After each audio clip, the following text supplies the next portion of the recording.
Halo pemirsa, apa kabar? Senang sekali saya Raden Merlias dapat kembali menemani Anda dalam sebuah program talkshow yang syarat informasi inspiratif untuk Anda dan juga keluarga. Inilah Bincang Sehati.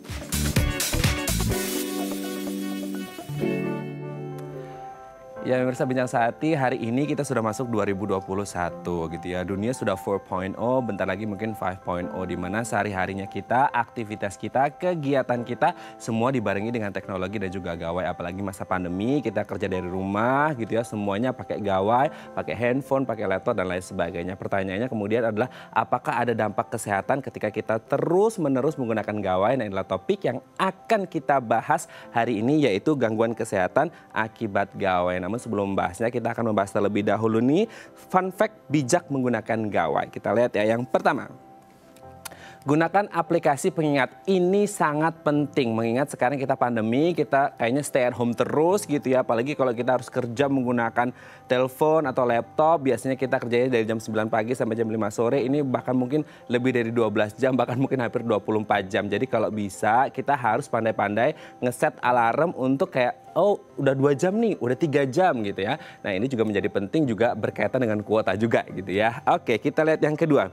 Tidak ada gawai saat makan. Nah ini juga penting gitu ya. Apalagi kalau kita lagi kumpul bareng sama keluarga gitu ya. Kalau bisa diupayakan tidak ada gawai saat makan. Karena menurut sebuah penelitian juga katanya 43% lebih tinggi orang mengalami obesitas ketika mereka makan sambil ngeliatin gawai. Ih serem banget ya, hampir 50% gitu ya. Jadi kalau bisa pas makan jangan menggunakan gawai. Kita lihat yang ketiga. Area bebas gawai, kamar mandi, kamar tidur, ruang belajar gitu ya. Itu kalau bisa jangan ada gawai, apalagi di tempat tidur. Kalau kerjanya di tempat tidur juga ini lebih bahaya lagi. Jadi kalau bisa kita sudah ngeset nih mana-mana tempat di dalam rumah kita yang bebas gawai. Oke, kita lihat yang selanjutnya. Matikan notifikasi, ini juga sangat penting. Kenapa kita harus mematikan notifikasi? Karena biasanya ketika ada notifikasi muncul, ting ting. Nah itu kayak dorongan kita untuk kemudian aku harus ngecek handphone, aku harus ngecek handphone. Jangan ya, kalau bisa matikan notifikasi di jam-jam tertentu gitu supaya kita bisa juga beristirahat dengan total. Kita lihat yang terakhir, komitmen. Nah ini mudah diucapkan tapi susah untuk dilakukan. Komitmen dan persisten untuk kemudian kalau bisa kita harus punya timing screen time yang pas dan tertentu untuk menggunakan gawai supaya tidak berlebihan juga memakainya. Oke, itu dia tadi fun fact tentang bijak menggunakan gawai dan kami akan membahasnya saat lagi. Tetap bersama kami di Bincang Sehati.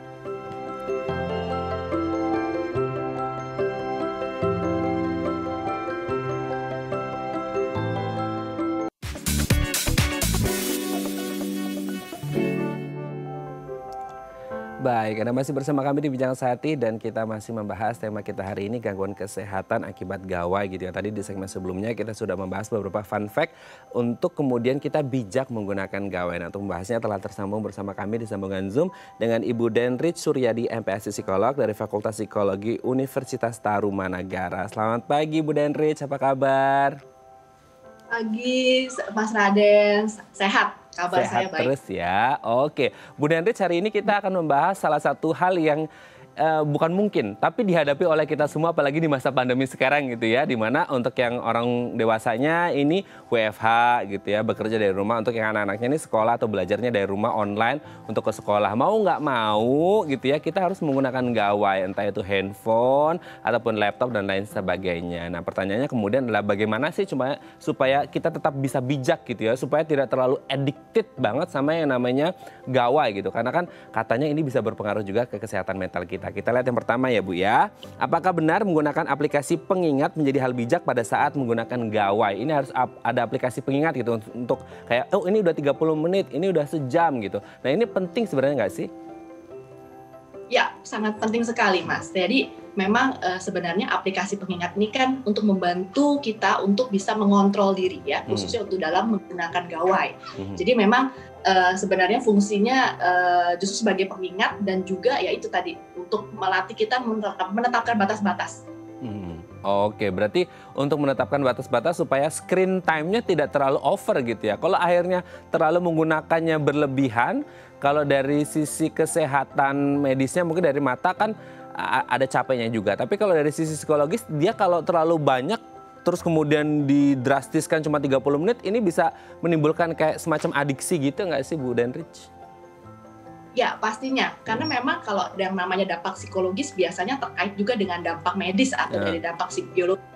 Karena memang yang namanya adiksi itu memang pastinya karena ada fungsi dari neurotransmitter dari manusia yang akhirnya berlebihan, gitu ya. Itu namanya dopamin, gitu ya. Mas Radin pernah dengar. Jadi karena dopamin ini berlebih, otomatis itu akan menimbulkan keinginan untuk selalu terus menagih, gitu ya, untuk selalu mendapatkan yang sama. Akhirnya kayak keterusan karena merasa nyaman, merasa senang, merasa bahagia sama hal-hal yang dilakukan, salah satunya memakai gawai, akhirnya kayak keterusan, addicted gitu, jadi kayak ketergantungan gitu ya. Nah ini perlu bijak-bijaknya kita untuk mengatur seberapa lama kita bisa menggunakan gawai. Oke, kita lanjut yang kedua nih, tidak ada gawai saat makan, gimana nih? Ya, itu bagus. Kalau itu fungsinya, kalau secara psikologis kita sebut dengan yang namanya mindfulness. Jadi apa yang kita kerjakan itu kita fokus pada satu hal saja. Ya, jadi kalau ketika makan, sebaiknya kita menikmati apa yang sedang kita santap, yang sedang kita makan. Daripada kita hanya tidak menikmati makan, tapi kita justru malah lebih fokus pada gawai kita. Oh, oke. Dan ada penelitian ini saya pernah baca nih, Bu Denrich, katanya orang yang lagi makan terus menggunakan gawai itu 43% lebih berisiko mengalami obesitas. Mungkin karena akhirnya dia tidak sadar gitu ya, udah makan berapa banyak karena terlalu asik sama gawainya, akhirnya asupannya jadi terlalu berlebih dan akhirnya bisa berisiko pada obesitas. Kalau dari sisi psikologisnya dilihat itu bisa saja terjadi nggak, Bu Denrich? Ya, bisa saja terjadi. Seperti tadi yang saya jelaskan, karena tidak ada mindfulness, tidak ada kesadaran full kepada apa yang sedang kita makan. Kalau biasanya kita kan kalau makan kan kita sadar ya, Mas Adin, misalnya kalau oh ini ada sayur, ini ada nasi, ini lauk gitu ya. Tapi ketika kita lebih fokus, lebih ke gawai, kita tidak sadar apa yang sudah kita sedang konsumsi. Misalnya lemak, sebagainya, dan itu otomatis akan membuat yang tadi ada memperbesar kemungkinan kita untuk mengalami obesitas.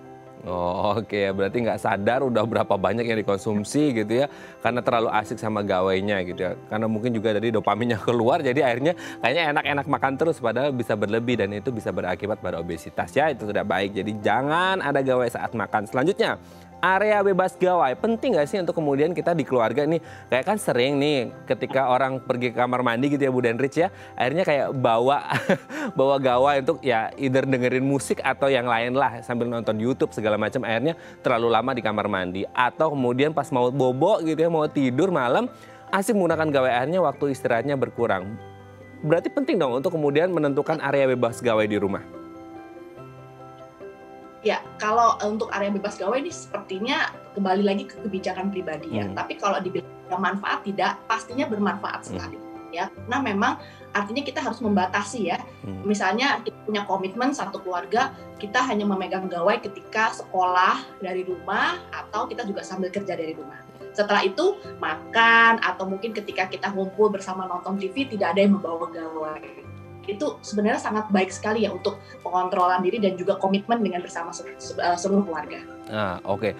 Area bebas gawai salah satunya mungkin ketika ada family time gitu ya, untuk kemudian menciptakan quality time, apalagi di masa pandemi ketika stresornya juga lumayan tinggi gitu ya. WFH bukan berarti bisa leha-leha, ternyata yang awalnya 9 to 5 bisa almost 24 hours a day, 7 days a week gitu kan. Nah itu kan menjadi satu stresor pressure juga yang akhirnya membuat pikiran kita mungkin bisa stres. Nah salah satunya mungkin ketika family time, quality time jangan ada gawai gitu kali ya Miss ya, atau gimana nih? Iya, mestinya kalau memang kita sudah sepakat ada family quality time, artinya kan memang kita benar-benar fokus sama keluarga. Kita dengan berfokus dengan apa yang kita kerjakan bersama keluarga. Jadi memang artinya gawainya harus disingkirkan gitu ya, karena memang kita perlu untuk memberikan batasan antara kegiatan yang satu dengan kegiatan yang lain.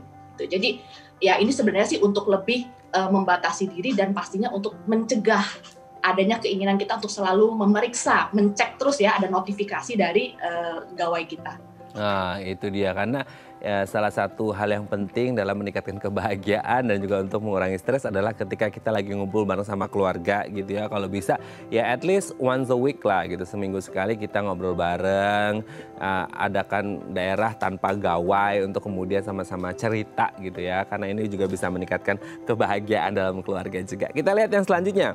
Nah ini juga yang penting, banyak orang merasa kayak aduh kayaknya pekerjaan saya ini penting, jadi saya harus mengetahui notifikasi apa aja yang udah masuk masuk gitu, selalu update real time gitu, harus dapat notifikasinya. Ternyata mematikan notifikasi ini menjadi satu hal yang penting dalam kita menggunakan gawai. Ini kita harus bijak menggunakan gawai dengan salah satunya mematikan notifikasi. Karena kalau notifikasinya hidup kan biasanya kita kayak ayo buka handphonenya, siapa tahu ada yang penting, ternyata spam. Gitu kan, spam email. Nah ini kemudian penting nggak sih untuk mematikan notifikasi, Bu Denrich? Ya, ini juga sebenarnya salah satu yang membantu ya untuk mengingatkan. Pastinya kalau kita sudah punya komitmen untuk quality time, atau mungkin kita punya komitmen untuk punya waktu tanpa gawai, ya artinya notifikasi ini harus kita matikan di jam-jam tertentu. Artinya mungkin kalau sudah selesai aktivitas sekolah, aktivitas kerja ya, kita matikan, kemudian nanti mungkin dalam beberapa waktu tertentu, dalam misalnya 1 atau setengah jam gitu ya, kita perlu menyalakan, kita perlu untuk mengecek kembali gitu ya. Tapi dengan syarat bahwa apa yang perlu saya tindak lanjuti itu memang urusannya dengan hal-hal yang sifatnya urgent, dengan sifatnya yang memang penting sekali. Gitu. Tapi kalau di luar itu, ya itu kembali lagi nanti biasanya itu harus melalui komitmen sendiri ya, komitmen pribadi gitu untuk lebih bisa membantu. Oke. Penting nggak sih Bu Denrich untuk kemudian ketika kita hubungan sama notifikasi, ketika bekerja sekarang apalagi online, itu pasti notifikasi akan jauh lebih banyak daripada sebelumnya kita kerja offline gitu kan, langsung di kantor. Pasti notifikasi akan jauh lebih, entah itu dari email atau WA group atau kemudian WA dari atasan. Gitu kan. Nah kemudian berarti kita perlu menciptakan skala prioritas nggak sih untuk kemudian merespon yang mana dulu untuk kemudian supaya kerjanya juga teratur, nggak numpuk di satu waktu gitu. Iya, mestinya sih kita semua tahu ya bahwa yang namanya WA group itu kadang-kadang itu memang suka ada banyak hal-hal yang tidak penting ya yang diposting gitu. Jadi mungkin ada grup-grup yang perlu untuk kita mute gitu ya, untuk kita silent sebentar gitu ya. Kemudian kita lebih mengutamakan misalnya grup-grup yang memang ada kaitannya dengan pekerjaan atau dengan profesi kita. Jadi ya perlu skala prioritas tadi yang seperti Mas katakan ya. Jadi memang kalau kita punya komitmen, otomatis kita juga bisa menyusun skala prioritas kira-kira mana yang perlu saya utamakan, mana yang bisa ditunda nanti dulu gitu. Oke. Skala prioritas akan terbentuk kalau kita punya komitmen. Tadi kan Bu Denrich selalu menyebutkan tentang komitmen. Komitmen ini mudah untuk diucapkan tapi susah dan sulit untuk dilakukan. Gitu lagi. Apalagi untuk kita-kita yang sudah terbiasa hidup dengan gawai, so much addicted gitu ya dengan gawai. Nah gimana caranya supaya kita tetap bisa berkomitmen dan persisten untuk mengawal komitmen kita? Ya, pastinya harus punya targetnya perlahan dulu, bertahap ya. Jadi kita nggak mungkin misalnya oke, saya hari ini akan meninggalkan gawai saya selama 5 jam gitu misalnya, atau 10 jam gitu. Kayaknya seperti tidak mungkin gitu. Jadi perlahan saja disusun gitu ya, lama-lama perlahan dikurangi. Karena sama seperti layaknya dalam proses rehabilitasi adiksi, kita biasanya harus bertahap dulu gitu ya. Itu satu. Kedua, memang mengubah kebiasaan itu tidak mudah. Tetapi memang kalau dilakukan secara konsisten tiap hari sudah pasti seperti itu, otomatis lama-kelamaan kebiasaan itu akan berubah. Ya kan, ini layaknya seperti gaya hidup sih ya, karena semuanya lebih dimudahkan dengan gawai, sehingga kita memang untuk menguranginya itu sedikit sulit itu. Tapi kita juga perlu mencari aktivitas yang lebih menyenangkan yang bisa kita lakukan secara melalui tangan kita, melalui kaki, olahraga misalnya. Jadi kita bisa mengalihkan sesuatu yang menyenangkan, sensasi yang menyenangkan itu tidak lagi hanya melalui gawai, tapi juga melalui aktivitas kita secara langsung. Oke, kalau ngomongin tentang komitmen kan berarti itu memang kita, kalau ngomong komitmen ya Bu Denrich ya, berarti kita sedang creating the new habit kan gitu, untuk menciptakan kebiasaan baru, dan itu di awalnya pasti nggak mudah, karena kita harus move ke hal-hal yang baru seperti itu. Nah sebenarnya kita sebagai manusia gitu ya, sebagai makhluk sosial, itu berapa lama sih, ada nggak standarnya, mungkin berapa hari atau berapa bulan sehingga kita bisa menciptakan habit baru, untuk kemudian salah satunya goalsnya adalah menciptakan komitmen itu gitu kan. Saya pernah baca itu kalau nggak salah 21 hari sampai sebulan kita menciptakan habit baru itu baru bisa terbentuk. Apakah itu benar selalu seperti itu atau gimana nih? Ya pastinya kalau kita punya lebih taraf disiplin kita, taraf komitmen kita, taraf kontrol diri kita jauh lebih baik, itu otomatis akan bisa lebih cepat. Ya, karena orang-orang memiliki self awareness, jadi punya kesadaran diri yang tinggi, itu akan jauh lebih cepat menjalani proses seperti itu, Mas. Gitu. Jadi memang setiap orang bervariasi ya. Kalau menurut saya, kalau dari hasil penelitian tuh biasanya diambil rata-ratanya. Rata-ratanya ya. Oke, berarti Iya. kembali lagi ke self awareness masing-masing orang dan kalau udah ketemu hot buttonnya, nah baru kemudian oh dampaknya seperti ini gitu. Akibat gawe saya terlalu stres akhirnya jadi nggak nafsu makan, akhirnya jadi jatuh sakit gitu. Meskipun bukan harapan kita, tapi itu mungkin menjadi hot button untuk kemudian self awareness-nya mulai muncul gitu ya Bu Denrich ya. Baik, terima kasih Bu Denrich hari ini sudah berbagi bersama kami di Bincang Sehati. Semoga ini bermanfaat apalagi untuk kita yang sekarang lagi kerja dari rumah di masa pandemi dan kita doakan semoga pandemi ini segera usai gitu ya. Terima kasih Bu Denrich, sehat-sehat terus, salam untuk keluarga di rumah. Selamat pagi. Baik pemirsa, selanjutnya kita akan membahas tema kita hari ini, gangguan kesehatan akibat gawai. Bagi Anda yang memiliki pertanyaan, Anda bisa menghubungi kami di nomor 021 290 32644 atau DM Instagram kami di @bincangsahat.tv. Kami akan segera kembali.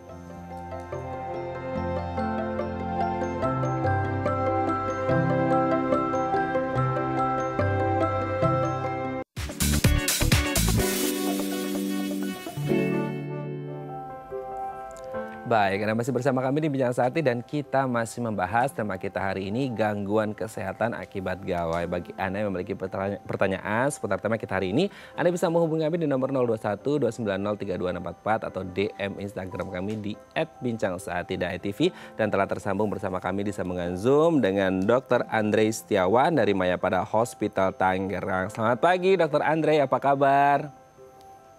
Halo, selamat pagi Mas Raden. Baik-baik, Oke. gimana kabarnya Mas? Alhamdulillah baik juga, terima kasih. Semoga Dr. Andre dan teman-teman di Mayapada Hospital Tangerang juga baik-baik terus gitu ya.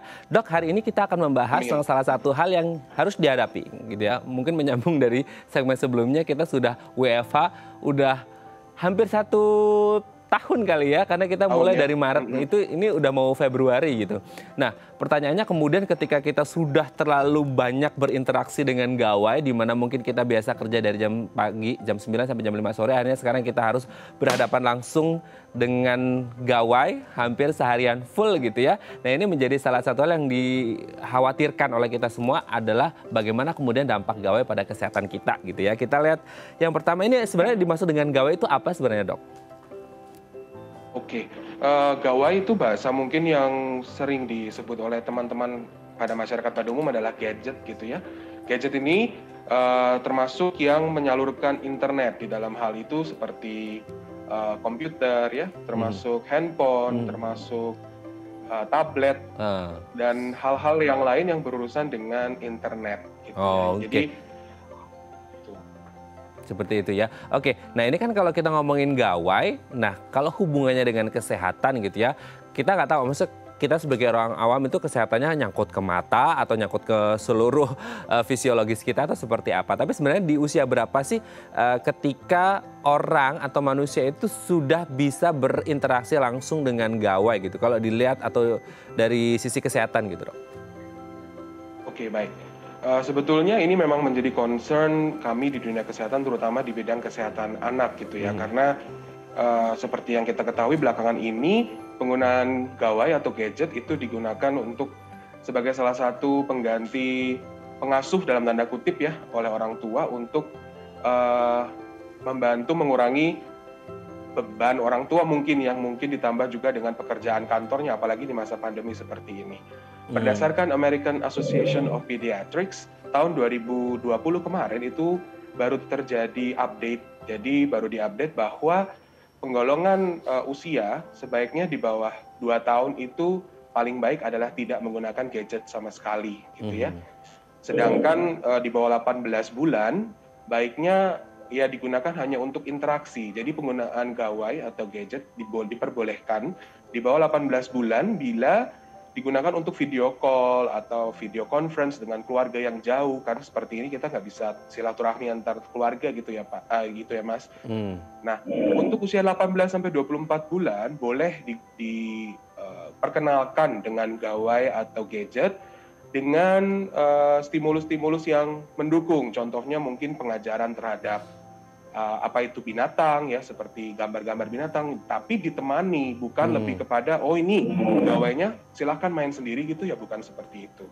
Sedangkan kalau untuk di atas 2 tahun sampai usia 5 tahun itu batasnya adalah 1 jam per hari gitu Mas. Oke. berarti standarnya di bawah 2 tahun jangan dulu gitu ya. Ataupun kalau 1,5 tahun 18 bulan ini bisa untuk video conference atau video call sama anggota keluarga mungkin karena nggak bisa ketemu silaturahmi secara langsung selama pandemi gitu ya. Nah sekarang kan banyak kemudian orang tua yang apa ya kalau bisa dibilang excusesnya banyak gitu. Mungkin karena kerjanya banyak. Apa ya karirnya harus ngejar banget di kantor akhirnya sibuk itu akhirnya ketika anak-anak lagi nggak ada yang ngasuh atau ketika anak nangis atau apa salah satu solusi paling instan adalah memberikan gawai gitu kan dan itu biasanya tidak ditemani. Untuk kemudian biar gak nangis, karena rasa sayang dalam tanda kutip, nggak tegaan akhirnya dikasih seperti itu. Nah ini sebenarnya juga bisa berdampak untuk kesehatan si anak ya, karena dia belum nyampe usia 2 tahun udah dikasih seperti itu gitu dok. Betul, jadi yang kita khawatirkan untuk pada anak, karena pada anak itu kan kita masih memperhatikan untuk tumbuh dan kembangnya gitu ya. Betul. Nah dengan penggunaan gawai yang tidak sesuai dengan guidelines, makanya kita memperhatikan bahwa kadang-kadang suka terjadi belakangan ini anak-anak sulit untuk melakukan interaksi dengan sesama temannya gitu ya. Menjadi lebih introvert, so to say. Kemudian salah satu hal lainnya menjadi mudah marah atau sama sekali tidak bisa menimbulkan emosi yang biasanya anak itu kan penuh dengan emosi ya Mas ya. Betul. Nah kadang-kadang dengan adanya gawai ini mereka menemukan suatu dunia baru yang dimana membuat mereka merasa oh nggak usah lah dengan teman-temanku, dengan teman online itu aja sudah cukup gitu. Oke. Nah pertanyaannya kemudian adalah ketika ini sudah mulai dibatasi dari usia anak-anak gitu ya dan ini memang harus PR besar orang tua juga untuk kemudian menjadi supervisor dalam tanda kutip untuk mengawasi apa-apa yang dilakukan oleh anak terutama yang berkaitan dengan gawai gitu. Nah kalau untuk dilihat secara umum dok, sebenarnya penggunaan gawai itu yang ideal itu berapa lama per sekali kita tatap muka langsung dengan gawai kita? Karena kan kita ngerasa kayak, saya nggak ngerti Blu-ray-nya, sinar birunya itu sebenarnya ada dampak nggak ke mata kita, tapi kadang-kadang kita agak merasa lelah gitu. Jadi sebenarnya idealnya untuk kita mandangin itu screen time-nya berapa lama, terus kemudian kita harus kayak mungkin moving around, gerak-gerak di sekitar itu berapa lama juga dok? Oke, dari kebanyakan gawai atau gadget, memang mereka mengeluarkan suatu sinar disebut sebagai blue light gitu ya, atau tadi Mas bilang Blu-ray. Kita dalam dunia ilmu kesehatan mata kita mengenal istilah 20-20-20 gitu ya. Dalam setiap 20 menit kita melihat 20 feet itu 6 meter kurang lebih 6 meter. Ya, selama 20 detik. Jadi 20 menit, 20 feet, dan 20 detik. Jadi lihatlah mungkin tembok atau taman setiap 20 menit. Sedangkan kalau penggunaan yang sudah lebih dari 2 jam, biasa disarankan untuk istirahat kurang lebih 15 menit untuk setidaknya memejamkan mata atau melihat hal lain lah. Cuman kadang-kadang problemnya ketika sudah menjadi suatu kebiasaan, setelah melihat gawai yang satu, melihat gawai yang lain dalam masa istirahat tersebut. Contohnya ketika kita melihat di suatu tablet gitu ya, oh tabletnya tutup dulu deh, udah 2 jam nih, tapi handphonenya dibuka. Jadi ya itu yang harus dipilah-pilih tuh, kita melihat kemana. Sedangkan dari studi yang saya baca dari Oxford University itu membatasi untuk dewasa penggunaan gadget dalam satu hari itu maksimal 3-4 jam. Itu rata-ratanya sih Mas. 3-4 jam. Kayaknya kalau kita lebih nih dok ya. Orang Indonesia ini kayaknya screen time-nya luar biasa tinggi gitu ya. Oke dok, tapi sebenarnya yang akhirnya menyebabkan orang teradiksi banget dengan yang namanya gawai, apa ya dok? Oke, sebenarnya biasanya sangat berpengaruh nih dengan suatu cycle di mana kita mengetahui misalkan ada orang yang menderita penyakit depresi gitu ya. Nah, ketika penyakit depresi cenderung pasien itu menarik dirinya dari dunia umum gitu atau dunia sekitar. Nah, ketika sudah menarik dari dunia sekitar, apalagi yang dia cari selain kalau tidak melibatkan dirinya dalam dunia online. Nah, dalam dunia online itu sendiri kita menimbulkan suatu banyak emosi yang bisa dimunculkan gitu dari dunia online. Contoh, misalkan Mas mungkin juga sering posting di Instagram atau di aplikasi-aplikasi lainnya di sosial media gitu ya. Banyak yang like, atau banyak yang repost atau apa, banyak yang komen, pasti menimbulkan suatu rasa senang. Kalau like-nya dikit, stres ya dok? Biasa. Kalau nggak stres malah dihapus mas, karena dianggap itu kayaknya tidak udah bagus stres banget. engagementnya. Nah, ketika sudah banyak rasa-rasa seperti itu menimbulkan, saya di online tuh diperhatikan gitu ya, memenuhi attention yang dibutuhkan. Nah, attention itu dibutuhkan atau disukai oleh manusia, atau biasanya kita menyebutnya kita back for more gitu. Jadi ya itu suatu cycle. Nah, sedangkan yang kita tahu bahwa emosi itu juga ada yang negatif. Contohnya misalkan komennya, dandanannya menor banget, gini-gini. Nah, itu menjadi suatu cycle. Dengan rasa komentar negatif membuat kita semakin down lagi. Jadi depresi lagi, makin dalam. Selain itu, yang setelah saya baca juga bahwa teknologi belakangan ini atau yang disebut sebagai artificial intelligence itu semakin hari semakin bisa membaca apa sih yang kita sukai dari suatu sosial media. Jadi ketika kita scrolling gitu ya, mungkin Bapak dan Ibu sekalian sudah bisa menyadari bahwa belakangan ini kok makin lama yang saya suka makin sering muncul nih. Nah, itu adalah suatu teknologi yang mempelajari bahwa kesukaan kita apa ya, semakin kita terpaku lah dengan apa yang ada di dalam tangan kita gitu ya Mas. Oke, ini benar banget, maksudnya saya juga merasakan, mungkin kita juga semua merasakan seperti apa yang dokter sampaikan gitu ya. Kekuatan dari artificial intelligence atau AI ini sendiri memungkinkan kita akhirnya lebih teradiksi lagi loh dok. Karena ini sesuai dengan apa yang ada di otak kita, sesuai dengan passionnya kita, hanya keluar semua. Kita kayak di Instagram deh, ketika kita buka explore, itu yang keluar akan semua hal-hal yang kita suka dan kita sering search di Instagram. Ini akan menjadi satu sisi bisa lebih memudahkan kita untuk mencari referensi, tapi di sisi lain ini bisa mengakibatkan adiksi dong berarti. Betul ya itu. Jadi jadi kita memiliki teknologi itu kalau digunakan dengan baik dan benar tentu memiliki efek yang baik terhadap kita ya. Seperti tadi Mas juga sebut, saya selaku dulu sebagai mahasiswa kedokteran dan sekarang sebagai dokter sangat terbantu dengan adanya internet. Ketika kita mempunyai update guidelines mungkin dari Amerika atau dari European, kita sangat mudah dan cepat untuk mengaksesnya. Sedangkan dahulu kan mungkin lebih sulit ya. Nah, tapi ketika hal-hal positif tersebut dijadikan suatu kebiasaan yang sampai mengganggu aktivitas sehari-hari dan sulit untuk diatur, itulah baru muncul menjadi suatu gangguan gitu ya. Gangguan adiksi ini disebut gangguan adiksi bila penggunaannya eksesif, kemudian penggunaannya sulit untuk dikontrol, dan yang ketiga adalah terjadi gangguan fungsi hidup. Maksudnya ya sampai mengganggu pekerjaan, mengganggu tidur, mengganggu hal-hal yang biasanya sepertinya bisa kita lakukan kalau tidak ada gawai begitu. Oke, memang teknologi ini akan selalu menghadirkan sisi positif dan juga sisi negatif tergantung pada bagaimana kita bijak-bijaknya kita menggunakan gitu ya. Tapi kalau akhirnya kita bisa mengukur diri kita, kalau ini akhirnya membuat kita bahagia, itu akan menjadi positif. Tapi kalau akhirnya bisa mengganggu aktivitas harian kita, itu artinya negatif gitu ya dok ya. Oke dok, nanti kita akan lanjut lagi ngobrol tentang gimana caranya supaya bisa mengurangi gitu ya intensitas menggunakan gawainya, apalagi di masa pandemi kan kita harus pakai gawai terus. Baik pemirsa, bagi Anda yang memiliki pertanyaan seputar tema kita hari ini, Anda bisa menghubungi kami di nomor 021-290-3244 atau DM Instagram kami di @bincangsaatidayatv. Kami akan segera kembali.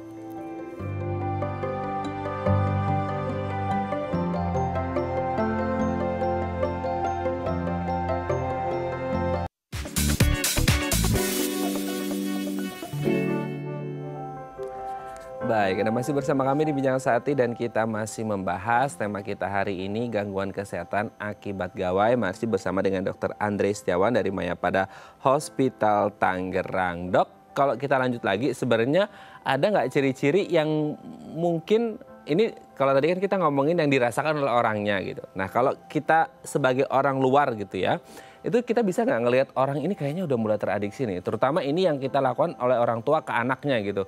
Kan menjadi salah satu solusi instan ketika orang tua memberikan gawai ke anaknya gitu. Nah, ketika orang tua udah mulai worry nih, kayaknya anak saya udah mulai teradiksi banget sama gawai. Ini bisa dilihatnya seperti apa supaya ini bisa menjadi ancang-ancang untuk orang tua untuk segera membatasi screen time si anak gitu dong.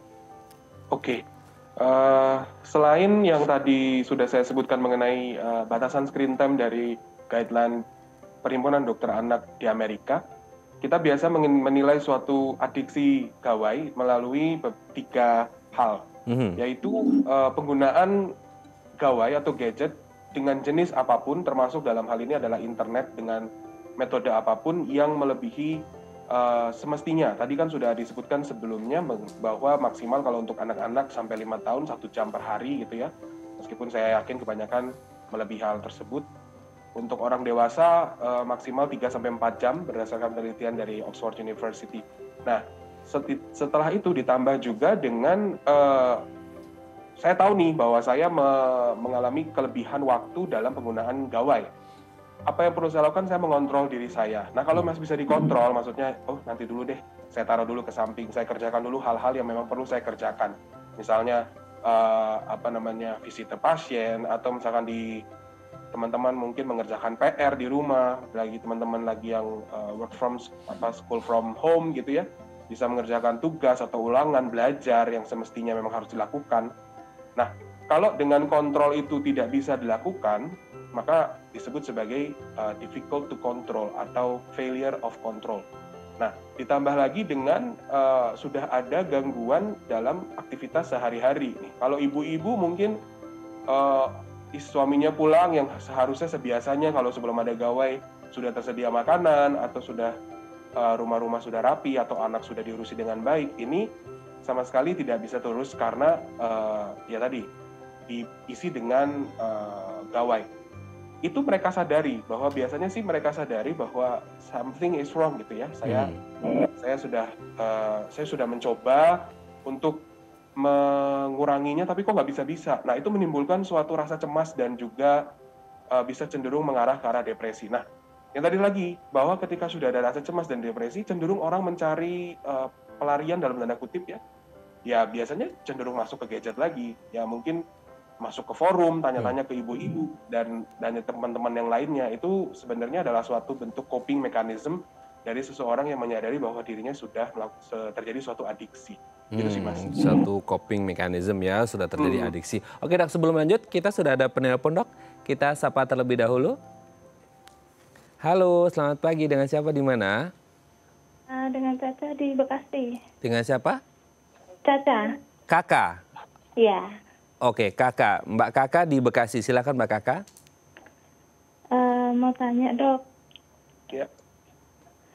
Anak saya itu usia 3 tahun sekarang.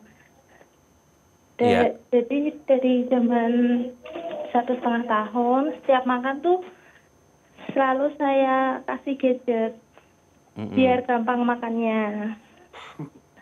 Lalu akhir-akhir ini tuh kok dia nggak kuat lihat gadget sama televisi lama-lama, maksimal 5 menit. Itu pasti dia bilang matanya sakit gitu. Jadi sekarang udah nggak pernah gadget lagi.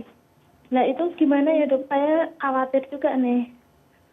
Oke, berarti dari usia 1,5 tahun pakai gadget terutama pada makan, sekarang udah usia 3 tahun ketika mulai ngeliat TV atau gadget ini matanya bilang sakit ketika udah baru 5 menitan gitu ya Bu Caca ya? Oke. Dokter ada yang ditanyakan dok atau sudah jelas?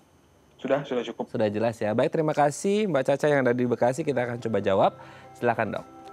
Oke. Tadi seperti yang sudah disebutkan mengenai guideline yang terbaru dari tahun lalu itu, untuk usia 1,5 tahun memang seyogyanya adalah tidak digunakan gadget sama sekali gitu ya. Nah, apalagi penggunaan gawai yang memang saat ini saya perhatikan pada banyak masyarakat adalah penggunaan gawai untuk memudahkan makan anak ya. Ketika makan dan fokus anak ada pada gawai, itu bukan merupakan sesuatu cara makan yang baik. Meskipun kalau dari sisi kitanya yang memberikan makan, enak ya, anak tinggal mangap masuk jadi makanan. Anteng. Ya, tapi tadi seperti saya bilang, anak-anak itu adalah masa pertumbuhan dan perkembangan. Ketika masa pertumbuhan dan perkembangan, kita mau anak itu mengenal suatu banyak tekstur dari suatu makanan, mengenal suatu jenis-jenis banyak makanan, dan bagaimana cara dia mengenal kalau fokusnya bukan pada makanannya tersebut. Nah, kita juga jadi terganggu dengan adanya nanti biasanya kebelakangannya adalah sulit makan ya, ada namanya gerakan tutup mulut dan segala macam. Untuk mengenai hal-hal yang tadi Ibu bilang ketika sudah 3 tahun, sekarang melihat gadget atau melihat gawai 5 menit saja sudah sakit matanya.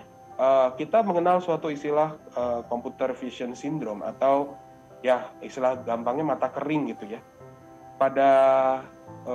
Tapi cenderungnya sih pada anak yang lebih besar. Kalau untuk usia 3 tahun dan merasa anak matanya sakit, saya rasa sudah boleh untuk diperiksakan ke dokter gitu ya Bu.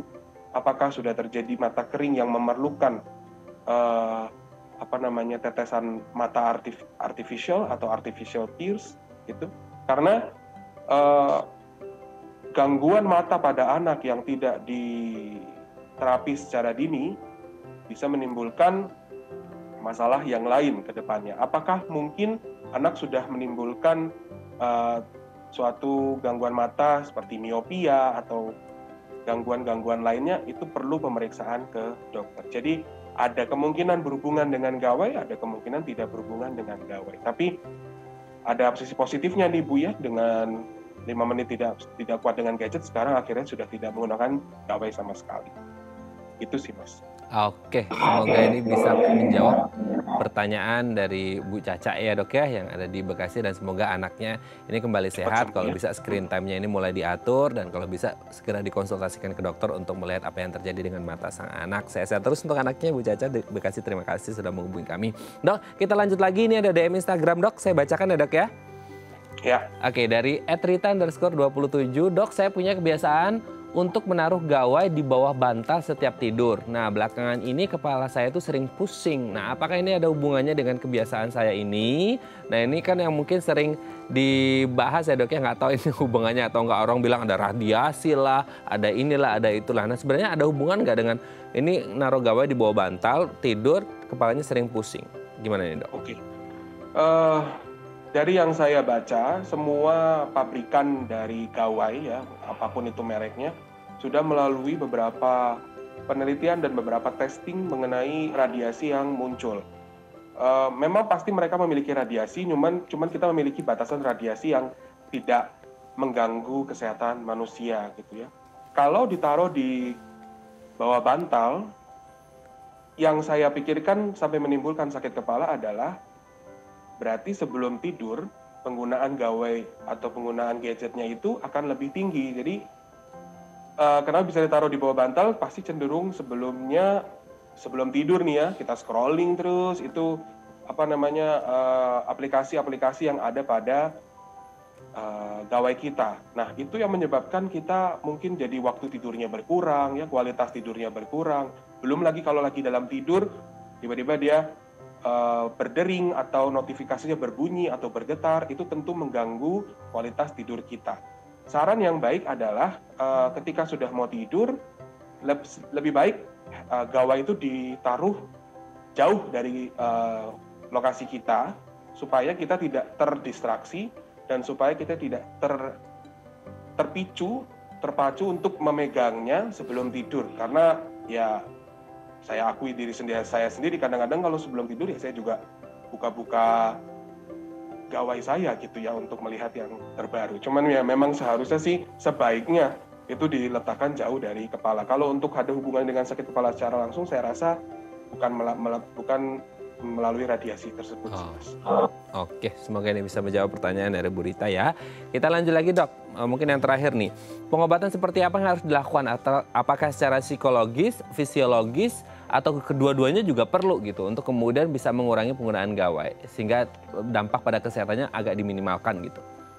Oke, sebenarnya karena ini merupakan, jadi adiksi gawai ini sudah masuk ke dalam suatu kita sebut sebagai ICD atau International Code of Disease dari WHO, di mana dia dimasukkan ke dalam penggunaan internet yang eksesif gitu ya. Nah, itu dimasukkan ke dalam gangguan behavior atau gangguan kebiasaan. Nah, dengan gangguan kebiasaan ini kita biasanya sih memerlukannya kontrol dari diri sendiri dulu. Bila gagal, coba dicarikan teman-teman yang memang sama nih problemnya, bahwa sama-sama memiliki adiksi terhadap gawai. Saya rasa gampang ya menemukan teman-teman dengan adiksi gawai. Nah, kita coba bareng-bareng, coba menentukan yuk, kita tentukan screen time kita, dan sekarang masing-masing gadget atau gawai kita memiliki perhitungan tuh, dalam satu kali 24 jam kita menggunakan gawai atau menyalakan layar tuh berapa jam.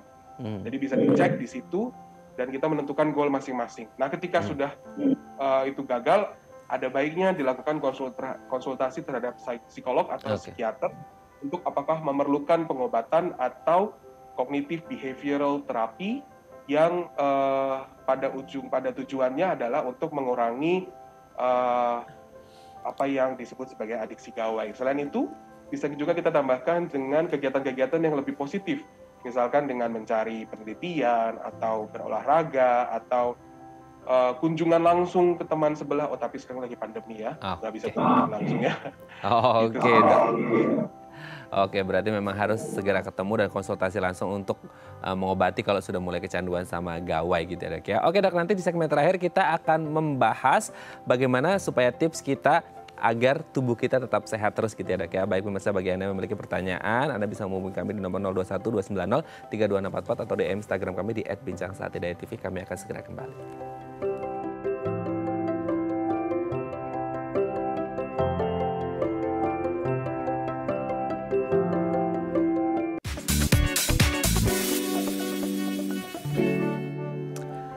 Baik, Anda masih bersama kami di Bincang Sehati dan kita masih bersama dengan Dr. Andre Setiawan dari Mayapada Hospital Tangerang. Dok, di segmen terakhir ini kita akan membahas beberapa tips yang bisa kita lakukan untuk menjaga kesehatan tubuh kita ya, Dok ya. Kita lihat yang pertama, mengonsumsi sayur dan buah. Nah, ini juga penting ya, Dok ya, untuk kemudian salah satunya mungkin menjaga kesehatan mata kita ketika kita harus menggunakan gawai berlebihan gitu di masa pandemi ini. Gimana nih, Dok?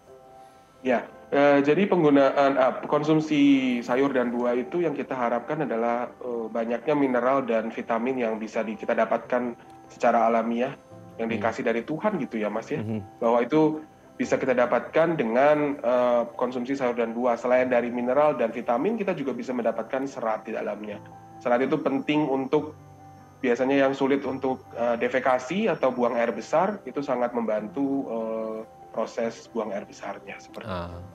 Nah, Dok, ini biasanya anak-anak atau mereka yang lagi sibuk kerja gitu ya, untuk makan buah mereka kayak, aduh, I don't have time gitu, untuk motong-motongnya segala macam atau makan satu-satunya. Jadi kayak mereka nyambi kerja, akhirnya mereka excuse minum jusnya, jus buahnya. Dampaknya, efeknya sama atau beda sih, Dok, sebenarnya antara makan buah dipotong dadu gitu sama langsung pakai jus gitu, Dok?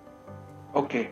Kalau tadi Mas bilang mengenai anak kecil, kita tadi yang seperti saya sudah pernah sebutkan, anak itu kita memperkenalkan selain makanannya, kita juga memperkenalkan suatu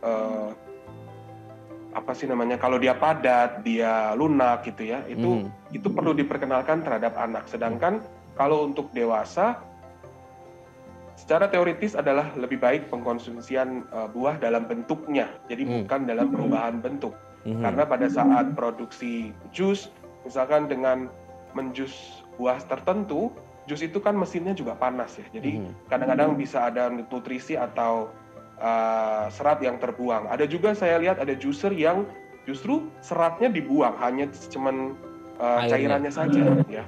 Itu yang tidak kita gemari ya. Jadi yang kita ingin dapatkan dari suatu buah atau sayur kan tentu semuanya dengan mineral, vitamin dan juga serat-seratnya itu, Mas. Oke, siap. Kita lanjut yang kedua, minum cukup air.